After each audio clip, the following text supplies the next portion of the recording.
Well, it's nice to see a few faces of people that haven't exceeded 70 years old yet. So the whole idea is to try and show some of the newer people to the industry, exactly how it all began and who some of the people involved were.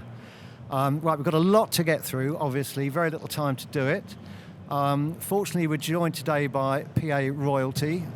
At the end, we've got John Penn, who seems to be billed as Heather's assistant, but known by most of you from his days with SSE. Brian Grant from Brit Row. Chris Hewitt, curator of old artifacts, who recently recreated the Pink Floyd at Pompeii set and rebuilt the old Allen and Heath desk for it with the help of people like Andy Bereza.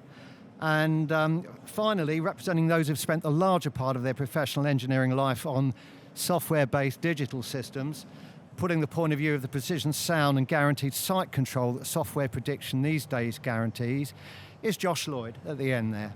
So that's our panel today. First question, who here managed to get Oasis tickets? Oh, that's good. None of you. Brilliant. We've got two of the people who in the past have provided sound reinforcement for Oasis. Last time I saw them, I think, was at Nebworth in '76. I think Hugh Richards was mixing front of house. Yeah. Is that right? Yeah, good. Memory hasn't completely shot then, that's good. But the thing about the session today is really the question, what if you were asked to choose between the emotion and unpredictability we had at festivals in the early 70s, or the more sort of clinical, sanitized sounds of the here and now? What if I told you that plugins are now being used to introduce distortion or harmonics back in because everything in the digital domain is considered too clinical and devoid of emotion? It seems like the world's gone mad. In my own daily life, only last week, I was trying to transfer money from a euro currency in the account to a French bank. I was told I needed to download a fax app in order to do it. And as vinyl sales continue to soar, how's the world turned completely upside down? This is really what we're here to debate today. As festivals, operate no phone policies, everybody rocks up at shows with, mobile phones and trying to get live streams. And yet younger fans I talk to often ask me what Bickershaw was like, what was Wheelie, what was the Isle of Wight, was I at the first Glastonbury, and all of this sort of stuff. And they don't really understand a concept for feedback or WEM copycats and all of that old stuff. So, and do young techs today even really care about the foundations? Anyway, perhaps the Oasis reunion might actually answer some of these questions. So, turning perhaps to Brian first, I'm wondering if the perception of sound in an event today now ranks second to what you would term the collective experience, as long as sort of people are accessorized with a cell phone. Are they looking for very different things than we look for? I think if we're talking any gig really, it is a collective thing. It's how you're getting on with your girlfriend in the audience, whether or not you have a girlfriend in the audience or a boyfriend, plus the lights, plus the video these days, plus the audio. It is a collective thing, and audio's always been the most subtle of all of the departments in my mind. I mean, have people forgotten how to get off on, bum notes, distortion, lots of different pedal effects, and all of that? I mean, is everything now at an event just too hi-fi, clear, it's just devoid of any emotion? All the soundscape is controlled, so there's no escape. Everything is absolutely perfect. And in that respect, perhaps a question for John, are people not using their ears enough? Are people looking at software patterns and plans and so on? Yeah, undoubtedly. I get frustrated when I see guys who are mixing by staring at the screens and looking at what the analyzer's doing rather than listening with their ears. And that's a huge problem. But it's also to do with, it's a very different world now. The guy that mixes it in the old days also sets it up. Nowadays, the guy that mixes it is not the guy that sets it up. It's an entirely different discipline. And I think that the system tech, lots of them aspire to be sound engineers because it's better paid or perceived to be better paid. but they actually stand equal rating. And the top guys always have a system tech of choice that they want to take round with them, because that's how they trust to get the right result. But the jobs are completely different. And to me, the thing that you have to understand, if you're a proper sound guy, all you do all the time is want to listen to music, because you're constantly listening to the different things and the interplay between different musicians and different genres and different styles over different ages. And through that, whatever you're faced with when you're mixing, you know, you've got some idea of how to deal with it. A system tech doesn't think like that. He's much more, most of them in my experience, are more interested in reading a manual about noughts and ones and what it all does. And it's just different. So that's part of it, but not sure if I'm answering your question. The thing that's really changed about the gigs is when you walked in, as I did as a punter, to Nebworth when he's doing his first gig with Britannia Row, the first thing you noticed was that the PA was just the biggest thing you'd ever seen. And when a band started playing, it was the loudest thing you'd ever heard by a factor of hundreds of percentages. It was just stunning. And it physically, like, what is that? Because there was nothing to compare it with. It didn't exist. Few column speakers in a nightclub was not what you got at Nebworth in 1975. And nowadays, people walk into the gig and they've heard it all before. They expect the high fidelity. They listen to high quality audio all the time, not scratchy records. And they also can listen to it quite loud and quite big domestic systems. So to get the energy right, to give it the excitement, requires the systems to be so tuned within an inch of their life, whilst balancing the noise police, who hadn't been invented, we did it, so when we were doing it, so we could, you know, you'd bid Nebworth and they were listening it into the town 5 miles away. All of these things. Cool. What? We thought that was cool. Yeah, well, it was cool. It's That like was a badge, that was a badge of honour. I was going to say an absolute badge of honour. I mean, it was much more fun back then. I mean, you mentioned the magic word physicality. I mean, the fact that a lot of the physicality has been taken out of it, do you think that's to the detriment as well?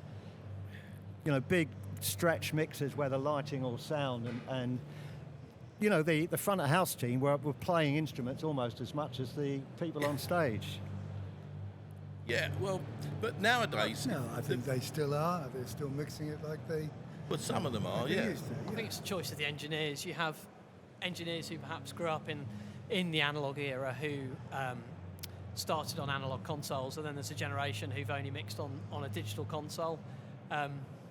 The approach to mixing isn't dictated by the tools. It's more down to, as John said, you know, an older engineer potentially, or some young engineers who've maybe got a more musical background and spend time actually learning the music and that kind of interplay between the musicians, whereas maybe people who kind of mix by numbers, and I don't think it's the tools that dictate that, it's probably the individual in control of the tools.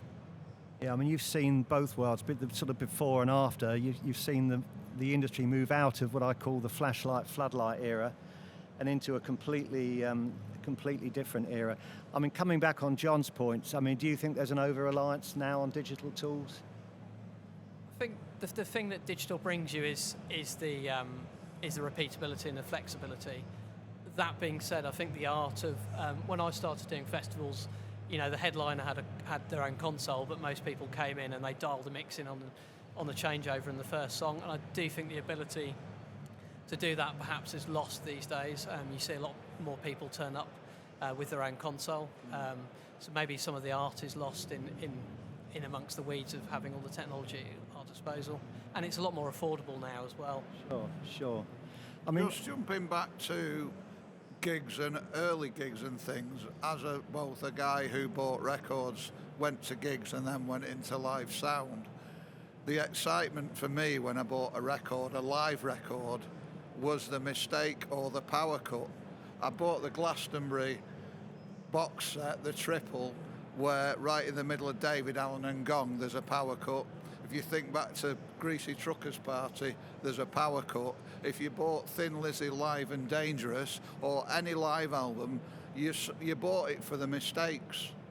And the problem is couldn't now agree more. the production is so slick, there are no mistakes. So has the human element gone? Because there's a guy on the internet who's assessed all the WAV files of the Eagles gig, and Don Henley's vocals at every Eagles gig, and the WAV file is the same for every gig. Therefore, it cannot be human. Yes. Yeah. As John said, that's about expectation of the audience. So the audience expect to have Well, that's the thing. I mean, what does the A slick audience show. expect now? I mean, we grew up, you know, I certainly did, and there are a lot of kind of heroes of the industry, people building mixers, and I think you made the point, John, that, you know, sound systems evolved because people did, you know, because of DIY and people experimenting and so on. I mean, where are today's Bill Kelsey's and Dave Martin's, Bill Hoff, Richard Hartman? Everything now is corporatized. I mean, looking at, you know, the two of you there, who've companies that have gone into corporate ownership. I mean, perhaps it's worth just spending a couple of minutes talking about that. Is that going to improve the situation, or you know, how's that all going to play out? We ran away to the circus in those days. That's what I always say. That's Now, exactly what I did. It's a whole different business. It's grown up. It's a career now. I didn't think I was going to do it for more than a few weeks, 50 plus years ago. It's like anything, it's evolved. And the equipment has evolved. It's much more precise now, certainly audio systems. And as you said, John, the systems tech, to my mind, is becoming as important as the engineer in many ways, because although the systems are very powerful now and they're also very precise now, you can get them wrong if you don't know what you're doing. So it's just an evolutionary process, I think. I think that when you wind the clock back to the early days, there were two types of company. There were companies like ours where we were quite innovative because we didn't buy the off-the-shelf system.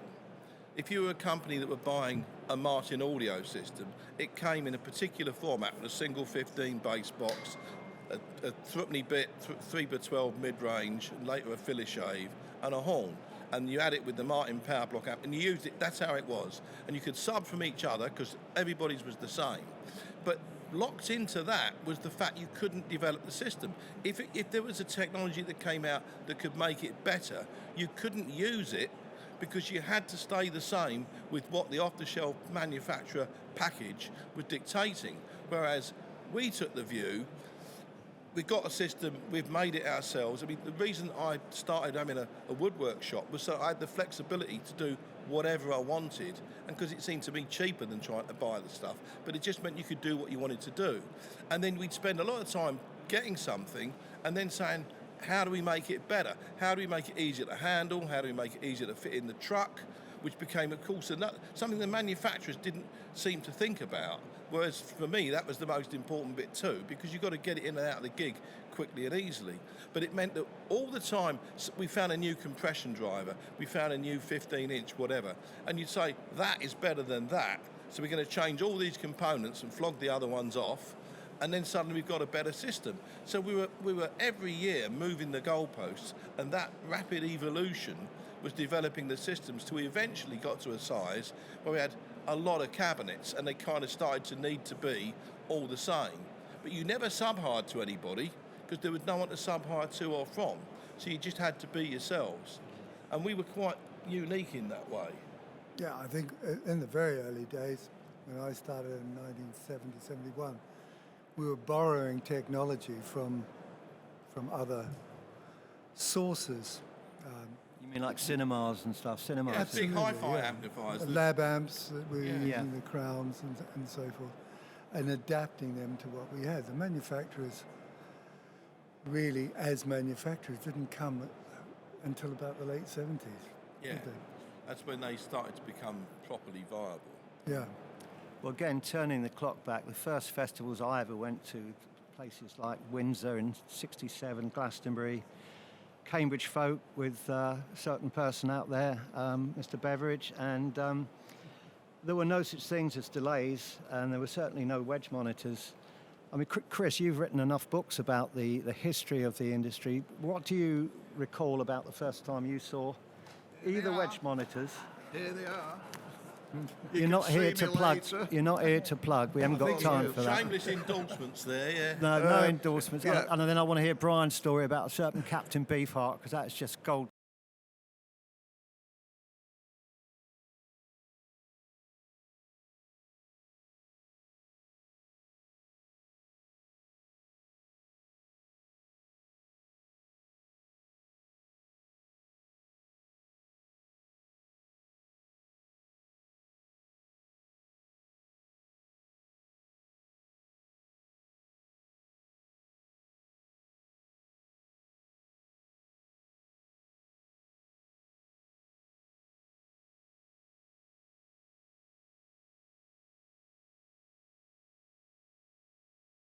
sort of design in England and America for actual wedge cabinets.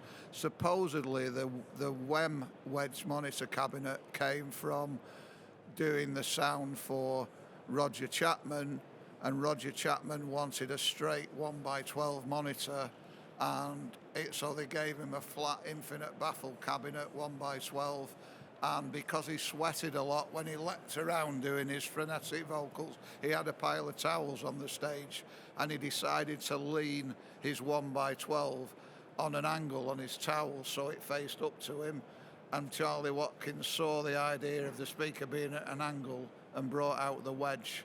And similarly, I think, so we reckon 72, I mean, there was no wedges for Pink Floyd at Pompeii in 71, there were no wedges on stage at the Isle of Wight in 70, and at Bickershaw in 72 it was still flat infinite baffle. So we reckon 73 probably for wedge monitors. No, That would square with you, wouldn't it, Brian? No, earlier than that. no, 72.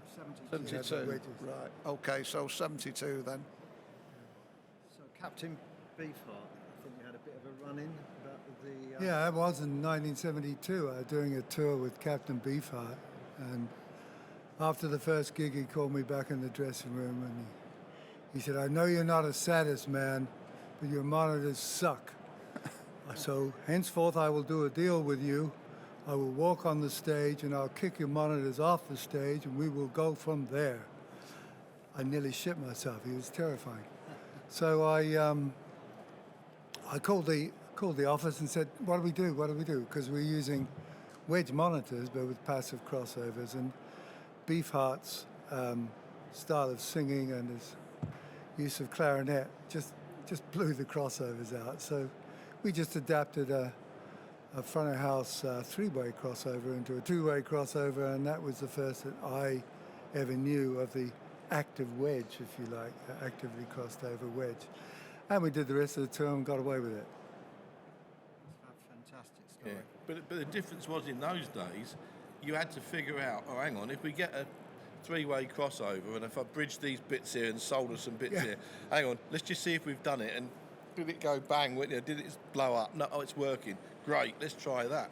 But it was very much, that's how you develop the next thing all the time. It was constant innovation. And now, of course, the manufacturers do everything to stop you innovating. Everything's locked out. You can't get into the programs. It's all built into the whole package. And loads of it, there's no user access because they physically, that's the last thing they want. To be fair, it's because they're trying to ensure that all the components, I mean, it's really hard to blow components up these days, whereas in the old days, at the end of every gig, the first thing to do was see what was still working, so you knew what you got to face before the next show. And that was a real, how many diaphragms did we blow? And we've used all the spares. Quick, we need to get some more spares sent to the tour. I think the other thing as well, it's that consistency, isn't it, now, where if you're a touring artist and you start off in America or then you go to somewhere in Central Europe, X brand PA is going to sound the same in those two territories if it's set up correctly, because all the settings are locked out. It's that kind of consistency that we didn't used to have. But that's why it's good to have your system tech with you, because he can work all that stuff out and dial it up so it was the same as it was in Dallas last week, I think actually this reminds me of a point I wanted to make, which is a lot of people go, "Oh, I was at Nebworth and it was the greatest thing I ever heard and it was all amazing, and nothing today with modern systems sounds as good." And first of all, it sounded so amazing because you'd never heard anything like it, and you'd never also, until that point, been in a field with 50,000 or 100,000 people, unless it was a football match, because there was nowhere else that you would get that many people together ever. And so the concerts were also, it wasn't just the fact that it was the gig, it was a unifying experience that we're all here, right, because our parents don't like what we're doing.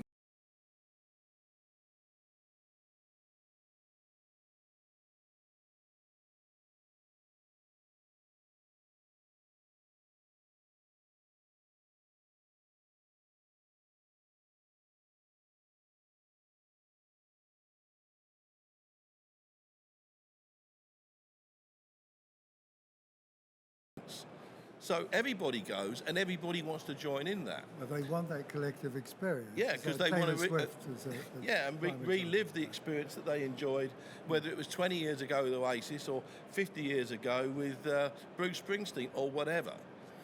But the other reason that I'd say that it is loads better today is that if you figured out the right place to sit in the gig, it sounded brilliant. I.e., somewhere in front of the guy mixing it, because everything was pointed at him, and that was it. But if you were at Nebworth all the way over to one side, there was no audio there unless you were in front of one of the quad stacks. So you got a bit of it now and then. And I was there at Nebworth, as I say, as the punter, learning and looking and seeing what was going on. Now, of course, you walk into a show. I mean, I was at a festival in Portsmouth last weekend, and there were 14 delays on the main stage, right? So a fully distributed system, to stop the noise problems and being compliant with not deafening everybody in the town, but it meant that everybody in the audience of 65,000 watching Snow Patrol was pretty much getting the same audio experience. Mark Carolan was mixing it, and he's absolutely brilliant. And he got that thing dialed up within an inch of its life, and by the end of the second bar, it's the hi-fi, bang. And then he just did that for the next 2 hours, and everybody had a great experience. Whereas that's a combination also of the great engineer, a great system tech, all tuned in, working in harmony with a band who've set themselves up on stage to do what the engineer wants them to do, rather than the engineer trying to have to cope with what he's being thrown from the stage, which we would describe it today as those sort of stages as a train wreck. How did big field gigs function before delays were invented, if you like, if that's the right expression? When did delays first start appearing as gigs got bigger and bigger? I'm thinking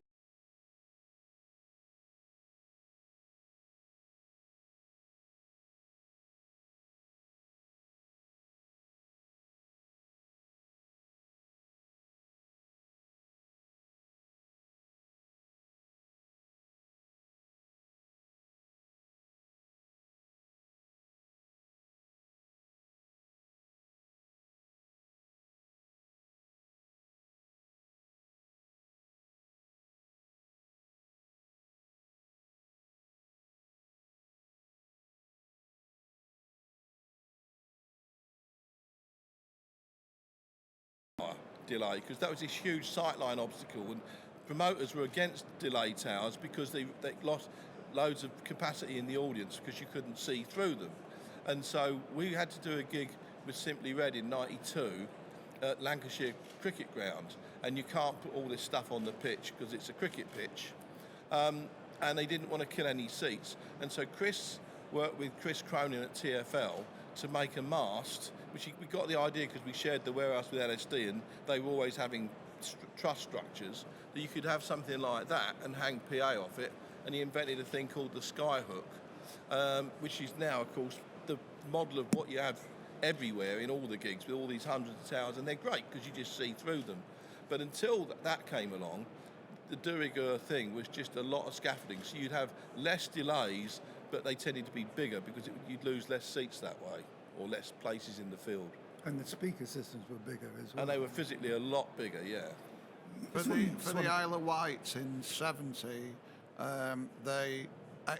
basically the PA was originally made up of Charlie Watkins, The Who, and Pink Floyd's PA, and then they realised it wasn't loud enough, so then they brought in Emerson, Lake and Palmer's WEM system and stuck that on 2 monstrous scaffolding towers as well out in the audience. Just chuck more at it. Yeah, and also, of course, they had those red parabolic dishes that I've got the only pair of in the world, which supposedly threw the sound 4.5 miles across the fields. And are they on your booth, Chris? And what's your booth number again? And D55, Yeah. the best booth in the show, D55 at the back. Yeah. I think the overriding thing is how important is it that young engineers, perhaps a question for Josh really, young engineers today have even an awareness about where all this comes from and the reason they're able to be here today. Does it matter, or is it completely irrelevant? They come out of school, they come out of, wherever it is, the Brit School or LIPA, and they go out on gigs, and everything is, as John was saying, in the software domain. Do you think that it's incumbent on them to have a knowledge of the tradition of the industry?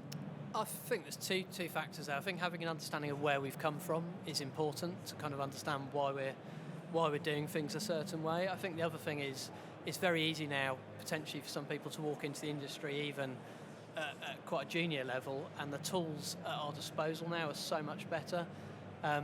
So having an understanding of things like gain structure, signal flow, working with equipment that doesn't work educates you in how to fix things, because I think we've all of us here have done shows where stuff wasn't working. We had to cobble together things to get a working gig. I think now it's very easy potentially to have a system that's just plug and play and works. And that whole approach to having compressors on every channel and having dynamics, maybe actually making it work with one compressor and a graphic EQ kind of educates you and hones your skills a little bit more. So interestingly, John, you touched on the show in Portsmouth that you went to with Mark Carolan mixing. He's a really good example of someone who historically has mixed on an XL4, an analog, and he's now gone completely digital. And I wouldn't say the product suffered at all. You know, the end result, his mix is still very dynamic. It's really good, and it's down to it's the engineer and using the tools correctly. I think it's having that understanding. Josh. At the end of the day, it's just tools. Yeah. It's about the guy who's mixing it. It's about the guy who set it up. It's about people, basically. Yeah, I mean, and you can get lost in a sea of screens, but equally they can be incredibly useful tools, and it's understanding that they're tools there to assist you, but fundamentally we're still there to translate a musical experience to a larger audience. Yeah, and just because they're there, you don't have to use them all. Correct. One thing we haven't talked a lot about touring sound, but not much about club sound. Certainly through the late 70s and 80s, I was heavily involved in publishing in the disco world. And the one thing that was obvious, that while all those Italian and Spanish whirly gigs were doing wondrous things in these so-called super clubs, sound systems generally lagged quite a long way behind. Now, lots of disco shops were selling their own speakers. Camden was a turning point because I think it was a Stephen Court black box system that went in there, and then First Leisure really redefined things when they started using turbo sound. A lot of flashlight and floodlight sound was great, and then the Hippodrome used a very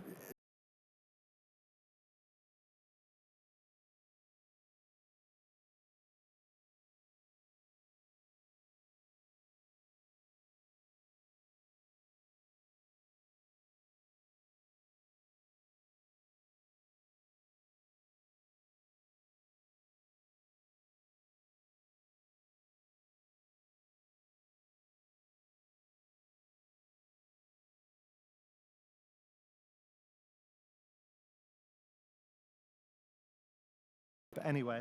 Well, I got called into the Hacienda a week after it opened because they'd spent 36,000 on a Stephen Court system, which was basically tannoy dual concentrics hung from the ceiling all around on the beams. And the first week it opened, I think there were 14 Stephen Court cabinets, and they'd blown 13 of them up, the DJs. So they said, what can you do? So, because it sounds shit, and we paid 36,000 for this, but we've got no money. So I went in and I bolted a set of 4560s, or two sets of 4560s, two ATC 2B12s, and some JBL slip flares, and they were all mounted on the wall. And I think I charged them about something like $3,500 to get them out of the shit, and that stayed in there for the next 10 years, and the Court system stayed in my warehouse till eventually I just sold it off. So that was my experience with the Hacienda.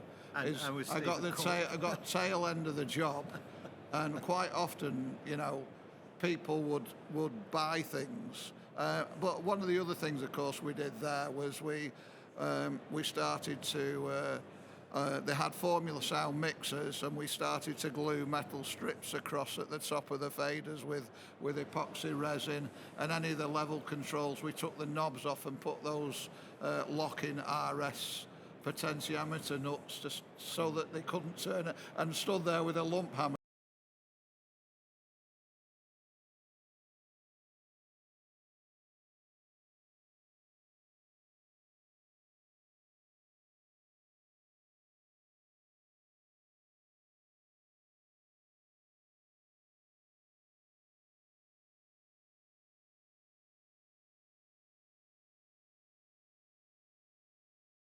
Well, that's the way I perceive it, because looking at American mixers that you see pictures of, Altec. yeah, that were Altec, and they were very, that kind of stuff, and he looked very sort of archaic and simple compared with the stuff that very early on was coming out from Bill Hoff, Bill Kelty Morris. I saw, Andy Bereza, Alan Heath was another one, Soundcraft. and then out of those companies, you got Soundcraft forming.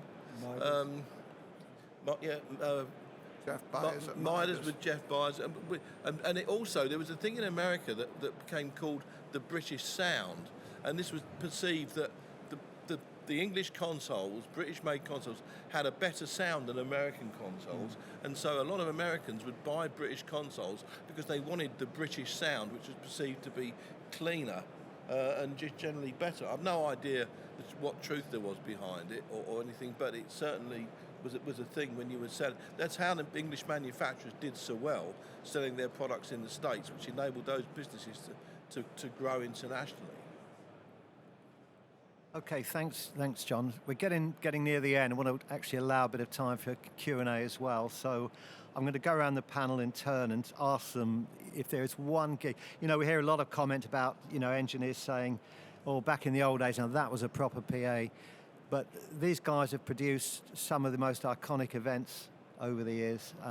If there's any one event that really stands out as a gig that you were involved in that you'll never forget for either very good or perhaps very bad reasons. John, anything that jumps to mind in particular? Any of those Monsters of Rock thing? Well, there's too many to list, but certainly when we built the turbo PA that was at Glastonbury in '79, and we fired it up, because we hadn't really heard it until we switched the whole thing on, because there was no way of testing it in the little unit we had. And when we fired that up, it was just jaw-dropping. So that was really quite something. That was the very first of the blue turbo system. And that was with Tony Andrews. Yeah. We had 48 24 2B18 subs, and however many 4x10 mids, and these tiny little JBL HF units. Tim Isaacs made all the amplifiers, and that thing absolutely rocked. And the first day, Sky played, who were a lot of acoustic instruments. It was just breathtaking, and a big wow factor for everyone. I mean, there was lots of other moments after that, but for me, that was the first one where it was a thing that I'd been involved with that was defining, that went, this is a step forwards. Right. I'd say Live 8 2005 was the pinnacle in many ways of my career, because it was a hell of a show. There were 100,000 odd people in Hyde Park. We had a lot of delays. We used line arrays, EV line arrays. And for the first time, we used the Digico D5 consoles for everybody. And that was a leap of faith, really. I made Bob Doyle supply us with 16 consoles, I think, just so we had a bit of redundancy. The crew were amazing. We had about 40 crew on that one, Josh. The set changes were done in about five to 7 minutes between acts. It was just an incredible day. And it's kind of what I mean about that collective experience. It was about everything. Everything worked. The people made it work. The system sounded great. It was a good day. Probably the most memorable one was Motorhead 1977 Northern Tour dates. And the most memorable thing about that was Lemmy had 2 Marshall 4x12s and a Marshall head. And he said to me, if you're going to mic up either of my cabs, make sure that the mic is in the top left-hand corner, because I've sold the other 3 Celestians out of each of the 4x12 cabinets to finance a tour. And every night, Filthy Phil Taylor and Fast Eddie Clark had a fight on stage, serious fist fight every night of the tour. Oh, and he also had to lend Lemmy some money each day, so that was the memorable one for me. Talking about lending money, sorry Josh, I'm cutting in on you. There's a great story from John Conlon at First Leisure, who, when he was running the Sundown clubs, the first sort of American-style venues in London come over from the Fillmore East were Finsbury Park, the Rainbow, and then immediately after, Rank had some of their old cinemas and turned them into Sundowns. They had a demo of a Dave Martin system, and instantly it blew everything that the Rank, the suits from top rank Leisure had completely out of the water. And Martin said, yeah, I can build them, but I've got no money. He said, so they literally had to fund it all themselves. He borrowed the money to get those systems up and running. So again, that's just the way the whole industry was back then, I think. Sorry, Josh, over to you. So I probably would have said Live 8, the same as Brian, but as he said that, I'll Sorry. No, that's okay. Probably for me, 2008 Oasis at River Plate Stadium. The PA wasn't that great. I mean, Dan, who was mixing the show, might even be in here, but remember the delays were kind of a homebrew line array product they'd made locally. I think it was a Mayer PA, but just the actual collective experience of the audience there, it was amazing. I think that's probably one that stands out for me. Well, thanks, panel. I think we've covered most subjects. So is there anything else anyone would like to say before we throw this open to the floor? And yeah, I'll just say this, that unfortunately these days, everybody talks about the visuals, how great the screens were, and when you put in the production together, everybody's dictated by where the screens go, and you have to fit round them. So anyone who out there is in a position, fight your corner and say, I don't care how good your screens are, if there's no audio, there's no show. And you've got to make sure you give us at least a fair crack of the whip, because half the sound problems at the shows I go to are because the sound's compromised by the visuals department. That's a very good point to end on, absolutely. Right, guys, over to you. Any questions? We've got about 5 minutes, plenty of time. Don't be shy.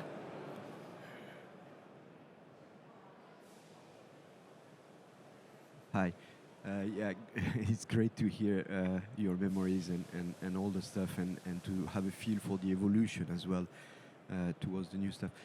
My question is about artists, because nowadays it's incredibly important to artists for their audience to have a good experience, because the way they make money now is no more by selling CDs, it's actually by doing live tours. That's the bulk of their revenue. Has the demand changed from artists between the 70s and then now? I think the question's more about riders and so on and requirements. No, I mean it's about relationship, because at the end of the day you have your stories, you make this beautiful technology for the audience to have a great experience, but you also have a relationship with the artist, right? Or the artist doesn't care as long as you guys do the job and everybody's happy. The artists don't care. I'm just trying to understand what relationship is.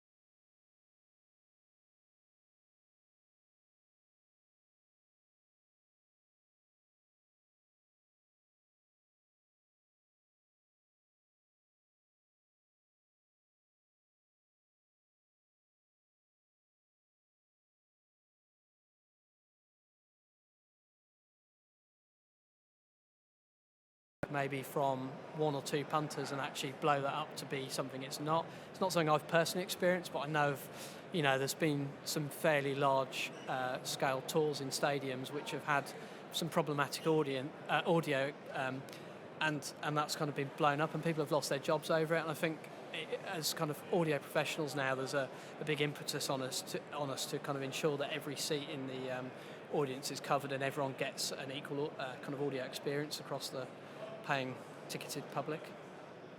Yeah, and another point on that's as a result of the bands depending on the gigs, the bands that go out playing the up and coming gigs, the small venues, you know, they used to all be financed by record companies with a bit of support, and you brought a bit of PA in, and there were no house systems, and it was all difficult. And this change meant that the venues realised they needed to install systems, and they had to put in quite a good system to encourage the band to go there. And we did very well out of it, because on the back of it we started to do a lot of installations in the O2 Academy, Rock City, etc., venues around the country, and we put in good systems. Some people said you're mad because you're actually cutting off your legs, you know, you're cutting off your own market because you won't have the rental anymore. But we said it's going to happen anyway. But what it meant was that the audience were now getting a better experience of those.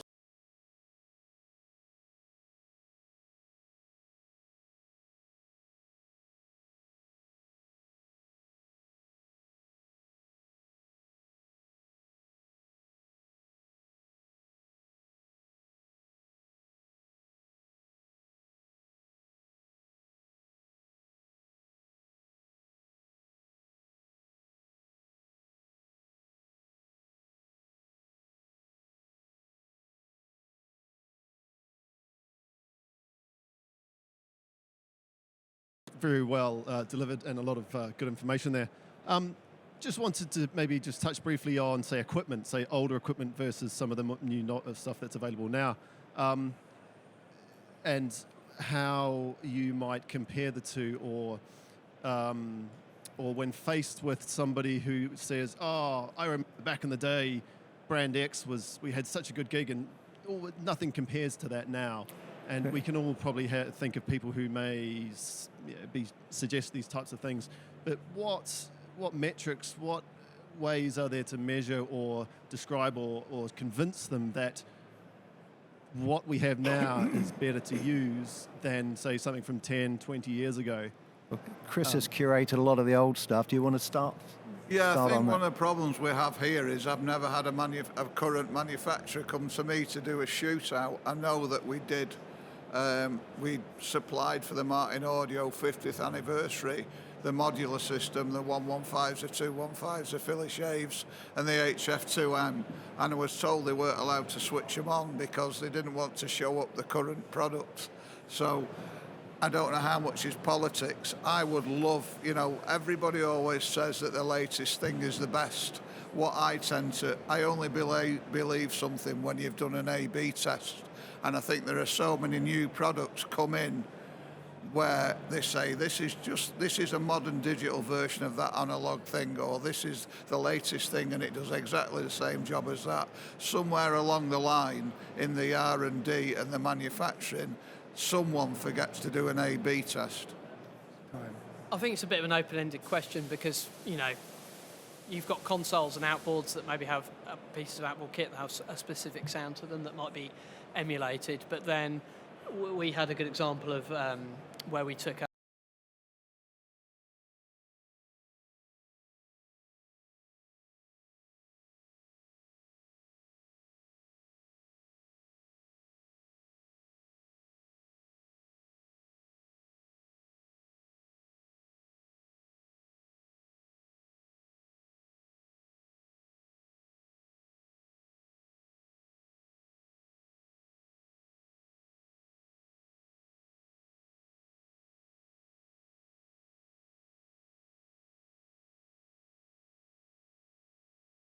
the band played better? Is it you were just mixing the show better that night? There's so many variables, and I think a lot of the time, a lot of opinions are formed with a lot of emotion attached to them, and not maybe based on testing. That's probably my opinion on it.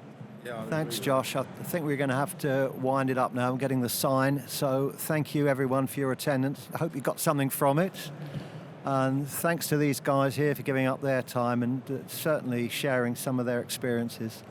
And have a good rest of the show. And don't forget to visit D55.